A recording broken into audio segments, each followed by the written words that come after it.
एक सुरंग जिसको खोदने के लिए, जिससे मलबा हटाने के लिए, उसमें फंसी 41 जिंदगियों को बचाने के लिए दुनिया भर की मशीनें लगा दी गई। भारी भरकम कीमती मशीनों को इस काम पर लगाया गया कि आप उस मलबे को हटाइए और उन 41 जिंदगियों को बचाइए। लेकिन जब जिंदगियां बचाने में वो भारी भरकम विदेशी और स्वदेशी मशीनें फेल हो गई, नाकाम हो गई, तब उन 12 लोगों ने वो कुछ कर दिखाया जो चमत्कार से कम नहीं। उन 12 लोगों ने उस मुस्तैदी के साथ अपना जीवन जोखिम पर लगाकर उन 41 जिंदगियों को बचाया है, जिसके बाद उनकी इज्जत इस देश के हर नागरिक के दिलो दिमाग में बढ़ गई है।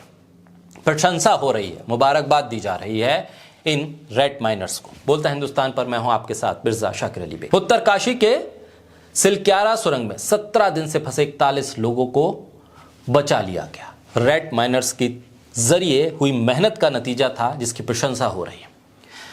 देसी विदेशी तमाम मशीनों को बुलवाया गया। जब इन मशीनों ने काम करना बंद कर दिया, तब यही रेड माइनर्स मौके पर पहुंचे, हाथों से मैनुअल तरीके से खुदाई की और वो रास्ता निकाला जिस रास्ते से उन 41 लोगों को बाहर निकाला गया।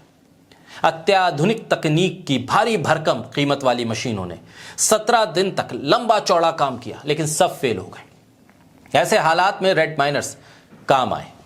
वही रेड माइनर्स खनन एक्सपर्ट जो हाथों से खुदाई करते हैं, उनके काम को ही रेड होल माइनिंग कहते हैं, जिसे हम मैनुअल ड्रिलिंग भी कह सकते हैं। रेस्क्यू ऑपरेशन के आखिरी चरण में रेड माइनर्स शब्द बहुत चर्चा में आ गया। ऐसे में लोगों की जिज्ञासा होने लगी कि आखिर ये हैं कौन, कैसे खुदाई करते हैं, कैसे काम करते हैं, जिन्होंने 41 मजदूरों को सकुशल बाहर निकाल लिया। इस पूरे ऑपरेशन में रेड माइनर्स की वो 12 लोगों की टीम, जिसमें वकील मुन्ना कुरैशी, फिरोज, मोनू, नसीम, इरशाद, अंकुर, राशिद, जतिन, नासिर, सौरभ और देवेंद्र थे, जिन्होंने 26 घंटे के अंदर ही उन 48 लोगों को बाहर निकाला, जिस काम को 18-17 दिनों से अत्याधुनिक मशीनें भी नहीं कर पाई। रेड माइनर्स कम स्पेस वाली जगहों पर खुदाई करते हैं, जहां जगह कम होती है, उसके माहिर होते हैं। ये तेजी से खुदाई करते हैं। रेड माइनर्स टनल के अंदर बैठकर कुदाल से खुदाई करते हैं। रास्ते के पत्थरों को गैलेट या कैश कटर से काटते हैं। अपने साथ एलटी, कुदाली और दूसरा जरूरी सामान लेकर अंदर चले जाते हैं।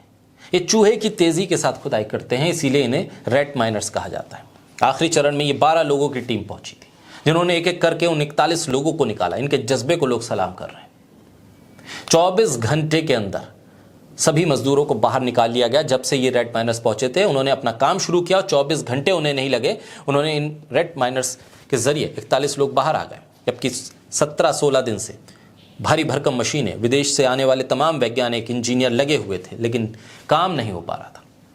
कोयला निकालने के लिए माइनर्स हॉरिजॉन्टल सुरंग में सैकड़ों फीट नीचे उतर जाते हैं। ये चुनौतीपूर्ण काम है और ये मेघालय में जब कोयला निकालने का काम होता है, वहाँ खासतौर पर इनका इस्तेमाल होता था। 2014 में नेशनल ग्रीन ट्रिब्यूनल ने इन मजदूरों की सुरक्षा को ध्यान में रखते हुए इस पर रोक लगा दी थी, लेकिन अब यही लोग काम में आए। हालांकि अभी भी अवैध रूप से कई जगह पर इनका इस्तेमाल होता है। ऐसे में कई मजदूरों की जान जा भी चुकी है। ये रेड माइनिंग विवादों में भी रही, क्योंकि इससे जिंदगियों को खतरा भी हो सकता था। लेकिन रेड माइनिंग जिस पर एनजीटी ने रोक लगाई थी, वही एक तरीका बचा था जिससे वो 41 लोग सुरक्षित बाहर आ सके।